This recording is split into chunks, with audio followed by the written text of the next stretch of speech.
네, 지금부터 구자준 사회부 기자와 관련 이야기 나눠보고요. 전문가와는 잠시 뒤부터 이야기 나눠보겠습니다. 네, 먼저 구 기자.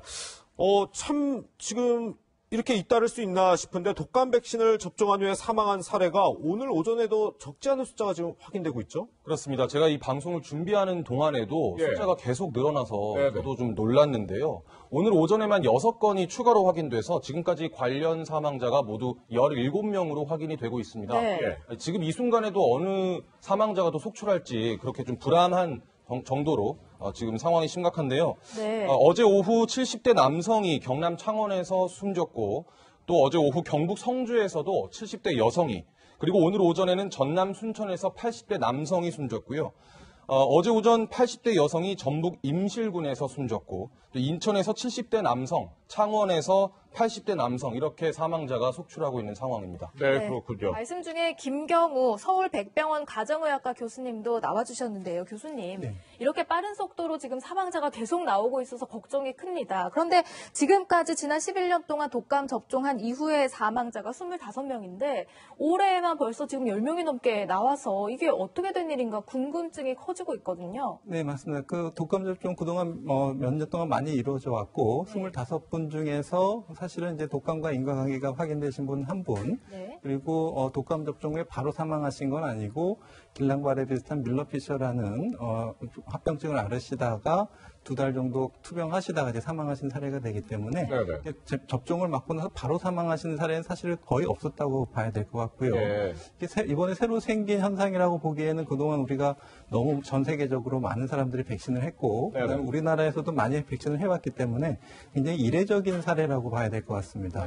근데 지금 이 사망자들 가운데서 이제 방역당국에서 좀 부작용 의심 사례로 보는 분이 바로 전남 목포에서 지난 20일 오전에 독감 백신을 접종한 90대 여성이더라고요. 근데 이 방역당국이 아나필락시스 이 가능성을 배제할 수 없다고 하는데 일반 시청자분들이 이 아나필락시스란 말이 참 어려울 것 같은데 어떤 건가요? 심한 알레르기 반응으로 인해서 생명이 위험할 수 있는 생명이 위험해지는 것은 알레르기 반응 때문에 두드러기 같은 것이 단순히 나는 게 아니고 이제 기도 부종, 그다음에 호흡이 곤란해지고 혈압이 떨어지면서 쇼크 때문에 사망하실 수 있는 그런 위험한 상황인데 우리나라에서 그동안 아나필락시스 부작용이 한 13건 정도 보고가 돼 있었는데 초기에 적절한 처치를 해서 사망한 사례는 없었거든요. 그렇기 때문에 아나필락시스에 큰 위중한 부작용이 있지만 대비를 하고 초기에 적절한 처치를 하면 큰 문제는 없겠고요. 대부분 30분 이내로 나타나기 때문에 독감 접종을 맞고 나서 아나필락시스가 나타나신 분들은 바로 알 수가 있는데 이렇게 나중에 이제 지연된 아나필락시스 반응이 오실 수도 있는데 딱 한 건밖에 없었거든요. 그래서 이분 같은 경우에 아나필락시스 가능성은 없지만 드물게 한 건 정도 있었기 때문에 지연된 아나필락시스 가능성도 있다는 것이지 아직은 뭐 확실한 건 아니고 진짜 아닌지 한 번 더 확인하겠다 그런 뜻으로 좀 해석하시면 될 것 같습니다. 그렇군요. 사망 원인이 무엇인지 정말로 이것과 연관이 되어 있는지 빨리 이제 진상 규명이 나와야 될 텐데요. 사망자들 간의 공통된 연관점이 쉽게 드러나지 않아서 방역 당국이 어려움을 겪고 있습니다. 어제 방역 당국의 목소리가 준비되어 있습니다. 제품명도 다르고 제조번호도 모두 다르기 때문에 어느 한 개의 제품으로 인해서 생기는 백신 자체의 어떤 구조적인 그런 원인은 아니다라고 저희는 판단을 한 상황입니다. 어느 한 회사의 제품이나 어느 한 개의 제조번호로 모두 사망하셨다고 하면 그거는 이제 백신의 문제를 우려해야 되는 거고 또 어느 한 의료기관에서 사망자나 이런 분들이 많았다고 하면 그 의료기관에서의 백신 접종 과정에서의 문제 또는 보관에서의 문제 이런 것들을 저희는 의심을 해야 되는데 현재까지 보고된 사망 사례에 대해서는 그런 공통점이 없다는. 그러니까 국민들이 불안한 것을 조금 잠재우기 위해서라도 이 사망 원인을 빨리 규명해야 할 텐데요. 정확한 원인 규명을 위해서는 어떤 조사들이 지금 이루어져야 되는 거예요? 네, 총장님이 말씀하신 것처럼 이게 백신의 문제가 있었는지 품질이라든지 유통 과정의 문제가 있으면 확인해야 될 것 같고요. 근데 그건 이제 전혀 문제가 없었고 그렇다면 백신으로 인한 부작용인지 백신 접종과의 인과성을 확인해야 되는데 인과성을 확인하기 위해서는 이분들의 사망 원인, 고인께서 돌아가신 이유가 뭔지를 확인해야 되는데 그러기 위해서는 경우에는 부검이라든지 추가적인 검사가 필요하겠고 네네. 아직까지 밝혀진 몇 사례를 통해서는 그 돌아가신 사인이 백신 접종과 관계가 없다 이렇게 밝혀져 있는데 또 오늘 또 추가적인 또 사망 사례가 보고가 있기 때문에 예. 이분들에 대해서도 추가적인 조사가 필요할 것으로 생각이 듭니다. 그렇군요. 이 사망이 확인된 건 아니지만 이 백신 접종에 뭐 이상 반응이 있다 이런 신고도 꾸준히 지금 들어오고 있다고 합니다. 구자준 기자, 지금 예년에 비해 많은 거라고 하는데 방역 당국 이 상황은 좀 어떻게 분석하고 있나요? 네, 이상 반응 신고 건수가 과거에 비교해보면 거의 3배 수준으로 많습니다. 아, 그렇군요. 2018년에는 132건, 2019년에는 177건이었는데 올해는 그제 기준으로 400건이 넘습니다. 네. 정은경 질병관리청장은 어제 올해 상온 유통에 대한 그런 부분이 있었고 또 한국 백신의 흰색 입자 관련한 부분이 있었기 때문에 이번에 능동적으로 조사를 하다 보니까 건수가 더 많이 늘어난 부분도 있다 이런 말을 했습니다. 예.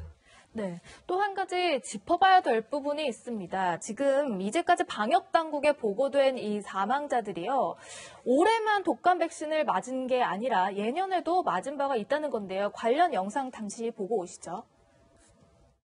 저희가 이제 예방접종 등록 시스템을 갖고 있기 때문에 과거의 접종력을 저희 등록 시스템을 통해서 확인해 볼 수가 있습니다. 저희가 사망자에 대해서 과거 접종력을 확인한 결과 모두 과거에 접종을 받으신 적이 있으셔서 처음 접종을 하신 분은 아니라고 말씀드리겠습니다.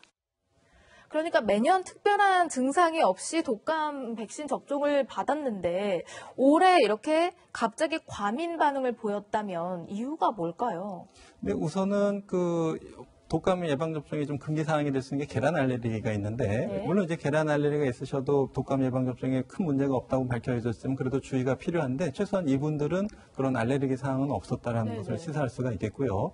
지금 이분이 돌아가신 사인에 대해서 조금 규명이 필요하지만 만약 과민 반응이라고 한다면 과민 반응이 왜 생겼는지 좀 추가적으로 필요할 텐데 아직까지 독감 예방접종을 여러 번 맞으셨을 때 과민 반응이 더 증가한다는 보고는 아직까지 없기 때문에 네. 아직까지는 그 이분들이 과민 반응으로 특히 여러 번 접종해서 더 위험했다기보다는 오히려 여러 번 접종하셨기 때문에 더 안전할 수 있다는 것을 좀 시사할 수 있겠습니다. 네. 네. 그렇군요. 그런데 지금 일각에서는 이렇게 사고가 잇따르다 보니까 이 독감 백신 접종을 중단해야 하는 것 아니냐 이런 지적들도 나오고 있습니다. 오늘 정은경 질병관리청장 국정감사에 출석해서 이렇게 얘기를 했습니다. 65세 이상 어르신들이 매년 600만 명 이상이 접종을 하셨지만 연간 사망자는 전체 접종자 중에서 1명 이하였습니다. 백신의 안정성에 대해 확실하게 규명될 때까지 예방접종은 중단되어야 한다고 보는데 청장님 생각은 어떠세요? 네, 현재까지는 사망자 보고가 늘어나긴 했지만 사망자께서 이게 예방접종으로 인한 사망이라는 그런 직접적인 연관성은 낮다라는 게 피해조사반의 의견입니다. 네, 아직도. 교수님, 일단 우리 방역당국에서는 이 사망과 이 독감 백신 직접적인 연관성을 아직 찾지 못했기 때문에 이 예방접종 사업은 계속 이어가겠다고 해요. 근데 일각에서는 좀 중지해야 되는 거 아니냐. 전문가로서 좀 어떻게 이 상황 보시나요? 네, 전면적인 중지를 할 정도의 상황은 아니고요. 예. 다만 이제 본인이 맞으실 때 좀 의사와 좀 긴밀한 상의는 좀 필요할 것 같습니다. 그래서 이분의 기저질환이 있어서 폐도 안 좋고 심장도 안 좋고 독감에 걸려서 돌아가실 확률이 더 많다고 생각이 되면은 네네. 지금 30만 명, 100만 명 중에 한 명의 사망이 좀 의심된다고 하더라도 네네. 좀 적극적으로 맞으시는 것을 주치하고 상의하시는 것이 좋겠고요. 예. 조금 한 2주 정도 1차 부검 소견이 나온 다음에 조금 더 결정을 하는 것이 필요하겠다. 그러니까 독감 예방접종이 꼭 필요하진 않으시겠다고 판단이 되시는 분들은 조금 연기했다가 맞으시는 것도 한 가지 방법이 될 수 있을 것 같아서 예. 자신의 건강 상태에 대해서 단골의 선생님하고 상의하시고 또 본인이 너무 불안하다 이런 경우에도 조금 좀 2주 정도 연기했다가 맞으시는 것도 한 가지 방법이 되겠습니다. 예. 네, 지금 코로나19도 유행하고 있고 독감 백신이 유행하는 시즌이 다가오다 보니까 백신을 아예 안 맞을 수는 없다 걱정하시는 분들 많은데요. 구자준 기자, 그렇다면 이제 안전하게 백신을 맞으려면 어떻게 해야 하는 거예요? 질병관리청에 따르면요, 우선 건강 상태가 좋은 날 맞는 게 좋다고 이야기를 합니다. 네. 그리고 장시간 대기하는 일이 없도록 날짜를 잘 조정해서 맞으시는 게 좋을 것 같고요. 예. 아까 교수님께서 말씀하셨다시피 아픈 증상이 있거나 만성 질환이 있다면 의료진과 꼭 상담을 하셔야 하고요. 달걀 알레르기가 있다면 주의하시는 게 좋겠습니다. 예. 그리고 접종 후에 30분간 접종기관에 머물면서 이상 반응을 면밀히 살핀 뒤에 하루 동안 휴식을 취하는 것도 권유했습니다. 그렇군요. 어쨌든 지금 이 독감 백신 접종에 따른 접종 이후에 아직 연관성은 밝혀지지 않았으니까 사망사고 잇따라 참 걱정인데 이 와중에 지금 코로나19 1일 확진자 수 최근에 한 두 자릿수 100명 아래를 유지하다가 100명을 넘겼어요, 구 기자? 그렇습니다. 오늘 0시 기준으로 국내 발생 신규 확진자는 104명, 해외 유입 사례는 17명이 확인돼서 총 누적 25,543명이 됐고요. 사망자는 3명이 추가돼서 453명이 됐습니다. 어제까지 두 자리였는데 오늘 세 자리를 기록했습니다. 네, 지금 독감 백신 관련해서 안정성에 대한 불안감도 커지는 데다가 코로나19 확진자 수도 안정세에 접어들진 못하고 있는데요. 현재 상황 좀 어떻게 진단하세요?